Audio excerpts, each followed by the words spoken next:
Ibu yang dikasih Tuhan Yesus Kristus, puji Tuhan, hari ini kita diberikan waktu untuk kita beribadah kembali kepada Tuhan, untuk kita memuliakan nama Tuhan. Dan hari ini ibadah kita tidak seperti biasa Bapak Ibu.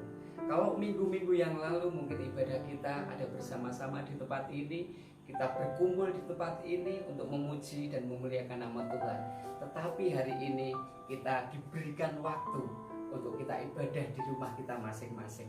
Nah, dari sosial media ini Bapak Ibu, saya akan sampaikan kebenaran firman Tuhan, apa yang menjadi kabar baik untuk kita semua sebagai umat Tuhan. Nah, Bapak Ibu yang dikasih Tuhan Yesus Kristus, kita akan kasih judul ibadah hari ini adalah judulnya tak usah ada rasa khawatir.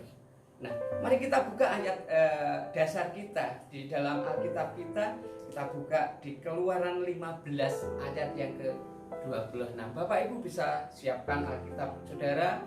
Bapak Ibu bisa baca di rumah di mana Saudara berada, dan saya akan bacakan dari tempat ini. Haleluya. Mari kita dengarkan firman Tuhan.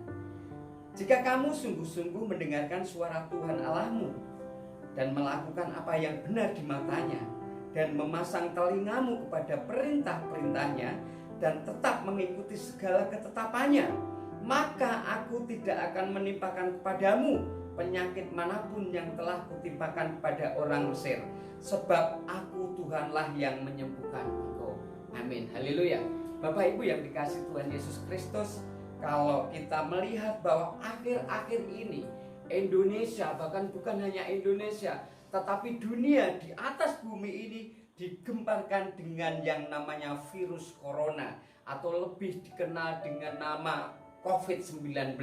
Nah, Bapak Ibu yang dikasih Tuhan Yesus, banyak orang merasa takut dengan hal yang seperti ini.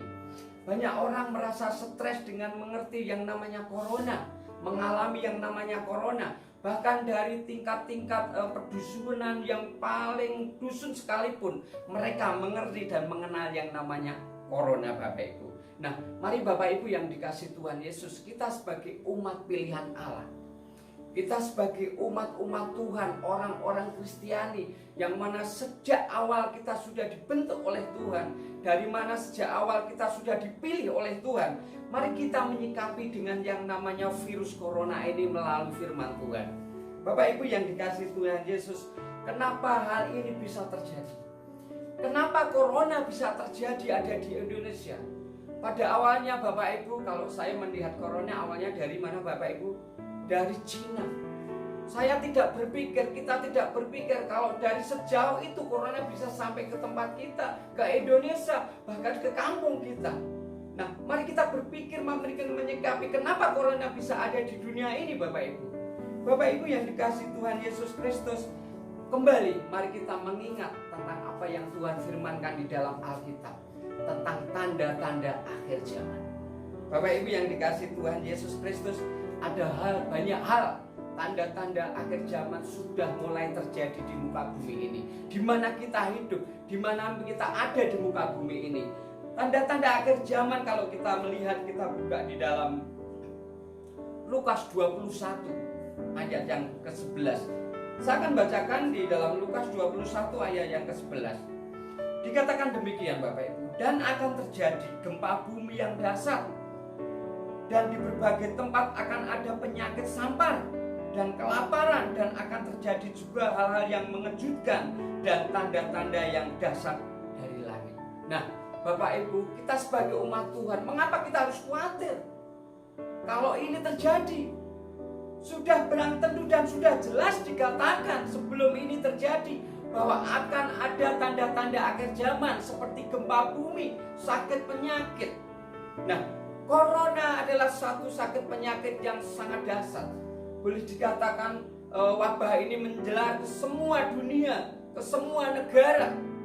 Nah, kita sebagai umat Kristen sekali lagi kita tidak perlu khawatir. Ingat kembali tentang akhir zaman, satu tanda-tanda akhir zaman. Corona adalah salah satu dari sekian banyak tanda yang merupakan tanda akhir zaman. Nah, Bapak Ibu. Bapak Ibu yang dikasih Tuhan Yesus Kristus, dari ayat di atas kita mengerti bahwa ada hal yang harus kita lakukan di dalam kitab bebas dari corona. Ada hal yang harus kita kerjakan sebagai umat Tuhan untuk kita bisa terlepas dari yang namanya kutu corona. Nah, 4 hal itu antara lain Bapak Ibu. Yang pertama adalah kita sungguh-sungguh mendengarkan suara Tuhan. Dikatakan di dalam ayat di atas tadi, yang pertama adalah kita harus sungguh-sungguh mendengarkan suara Tuhan. Di dalam Yeremia 29 ayat 12 dan 13. Bapak Ibu bisa buka kembali firman Tuhan, Alkitab Bapak Ibu. Di dalam Yeremia 29 ayat 12 dan 13 akan saya bacakan. Dan apabila kamu berseru dan datang untuk berdoa kepadaku, maka kamu akan mendengarkan aku. Apabila kamu mencari aku, kamu akan menemukan aku. Apabila kamu menanyakan aku dengan segenap hati. Mari kita garis bawahi kalimat kata segenap hati. Bapak Ibu, dari ayat yang kita baca di dalam Yeremia 29 ini, artinya bahwa kita tidak bisa sesuka hati kita di dalam kita datang kepada Tuhan. Artinya kita tidak boleh setengah-setengah di dalam kita beribadah kepada Tuhan, dalam kita memuliakan Tuhan, dalam kita memuji Tuhan. Tetapi harus segenap hati, dikatakan demikian. Mari kita introspeksi diri kita masing-masing. Apakah selama ini kita sudah segenap hati di dalam kita memuliakan nama Tuhan? Atau kita hanya cukup hari Minggu kita ke gereja? Ataukah kita hanya cukup di saat kita fresh dan perkumpulan rohani yang lainnya? Tetapi firman Tuhan ini berkata, kita harus segenap hati. Satu hal yang harus kita lakukan di dalam kita memberikan yang terbaik kepada Tuhan adalah harus kita sepenuh hati. Tidak ada kata setengah hati. Nah, Bapak Ibu, yang pertama dikatakan seperti itu. Kita sungguh-sungguh mendengarkan suaranya Tuhan. Dan yang kedua dikatakan, kita harus melakukan apa yang benar di matanya. Yohanes 16 ayat 13 berkata, tetapi apabila ia datang, yaitu roh kebenaran, ia akan memimpin kamu ke dalam seluruh kebenaran. Sebab ia tidak akan berkata-kata dari dirinya sendiri, tetapi segala sesuatu yang didengarnya, dan ia akan memberitakan kepadamu hal-hal yang akan datang. Nah, Bapak Ibu yang dikasihi Tuhan Yesus Kristus, mari kita yang pertama kita lakukan dengan sungguh-sungguh di dalam kita melakukan kebenaran firman Tuhan. Dan yang kedua, melakukan apa yang benar di matanya. Artinya bahwa ayat ini berkata kita harus mentaati atau menuruti pimpinan Roh Kudus yang menuntun kita kepada segala kebenarannya. Terkadang kita melakukan apa yang semaunya gue. Kalau itu enak ya saya lakukan. Kalau perintah Tuhan itu merasa dalam diri kita, merasa itu tidak keberatan kita lakukan. Tetapi kalau perintah Tuhan itu kita rasa itu menyengsarakan kita, nanti dulu. Inilah yang menjadi bahan permenungan bagi kita, saudara Bapak Ibu. Nah, mari kita melakukan apa yang benar di matanya. Yang ketiga disatakan di sana bahwa memasang telinga kita kepada perintah-perintahnya. Hal yang pertama adalah apa yang harus kita lakukan adalah kita sungguh-sungguh mendengarkan suaranya Tuhan. Dan yang kedua adalah melakukan apa yang benar di matanya Tuhan. Dan yang ketiga adalah memasang telinga kita kepada perintah-perintahnya. Bapak Ibu, kita percaya perintah Tuhan itu tidak berat. Perintah Tuhan itu kalau kita lakukan dengan suka hati, dengan katakanlah tidak berpikir sesuatu yang lain, tetapi kita melakukan dengan iman kita, perintah Tuhan itu tidak berat. Nah, Roma 10 ayat yang ke-17 di sana berkata, jadi iman timbul dari pendengaran dan pendengaran oleh firman Tuhan. Bapak Ibu sudah tidak asing lagi tentunya dengan ayat ini. Bapak Ibu mungkin berkali-kali mendengar dengan yang namanya ayat di dalam Roma 10 ayat 17. Jadi iman timbul dari pendengaran dan pendengaran oleh firman Tuhan.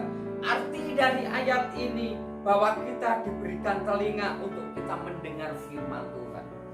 Saudara, di luar banyak perkataan-perkataan yang mungkin bicara masalah corona. Mungkin berkata, oh corona ini seperti itu. Seolah-olah corona mengkhawatirkan. seolah corona adalah satu penyakit yang akan menghancurkan bumi, seolah corona menjadikan itu sesuatu hal yang akan menjadikan bumi ini kiamat. Tetapi Bapak Ibu, mari kita memilih prinsip secara rohani, prinsip secara kedewasaan rohani. Kita punya iman bahwa firman yang Tuhan berikan untuk saudara dan saya adalah firman yang iya dan amin. Nah Bapak Ibu, sekali lagi dari ayat ini bahwa kita diberikan telinga untuk kita mendengarkan firman Tuhan. Dan di situ tidak cukup untuk kita berkata mendengar, tetapi kita harus melakukannya. Apa yang kita lakukan itu adalah seturut daripada kehendak Allah. Apa yang kita kerjakan itulah yang seturut daripada kerja Allah. Banyak firman Tuhan di dalam Alkitab merupakan janji. Banyak firman Tuhan di dalam Alkitab yang mungkin berkata bahwa apapun yang kita lakukan itu Tuhan akan berikan. Di dalam doa-doa kita Tuhan akan berikan. Itulah satu janji yang Tuhan akan berikan melalui firman Tuhan Bapak Ibu. Kita percaya bahwa firman Tuhan adalah firman yang iya dan amin. Firman Tuhan yang tidak pernah bohong. Firman Tuhan tidak pernah ada yang ditunda. Tetapi firman Tuhan adalah firman yang iya dan amin, pasti akan tergenapi. Mari kita kembali kepada apa yang harus kita lakukan Bapak Ibu. 4 hal yang harus kita lakukan. Yang keempat adalah yang terakhir, yaitu tetap mengikuti ketetapan-ketetapan Tuhan. Bapak Ibu yang dikasihi Tuhan Yesus Kristus, berbicara masalah ketetapan Tuhan artinya adalah hal ini dimaksud ketetapan adalah kehendak daripada Allah sendiri.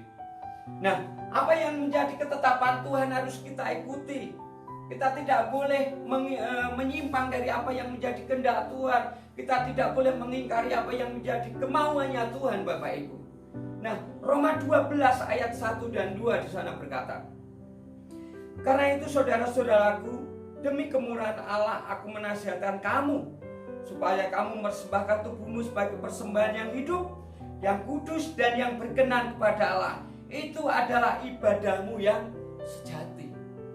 Yang kedua, janganlah kamu menjadi serupa dengan dunia ini, tetapi berubahlah oleh pembaharuan budimu, sehingga kamu dapat membedakan manakah kehendak Allah, apa yang baik, yang berkenan kepada Allah, dan yang sempurna. Bapak Ibu, arti dari ayat ini adalah bahwa seluruh kehidupan kita sebagai umat Tuhan adalah kehidupan yang menjadi ibadah. Kita memiliki kehidupan bersama-sama dengan masyarakat. Kita memiliki kehidupan bersama dengan komunitas-komunitas kita. Tetapi marilah apa yang Tuhan inginkan dalam kehidupan kita. Setiap kehidupan kita adalah kehidupan yang beribadah. Ini adalah hal yang harus kita lakukan sebagai umat Kristen Bapak Ibu, sebagai anak-anak pilihan Tuhan. Bapak Ibu yang dikasihi Tuhan Yesus Kristus, sekali lagi dari 4 hal yang tersebut di atas, Tuhan memiliki janji. Tuhan memiliki satu jaminan bahwa kalau kita melakukan 4 hal di atas tersebut, yang pertama adalah kita tidak akan ditimpakan kepada kita penyakit manapun, termasuk penyakit corona. Yang kedua, bahwa Tuhan akan menyembuhkan kita dari sakit kita. Nah Bapak Ibu, ayo kita bersama-sama lakukan 4 hal tersebut, maka kita percaya bahwa keselamatan itu akan ada di dalam hidup saudara dan saya. Haleluya, Tuhan Yesus memberkati.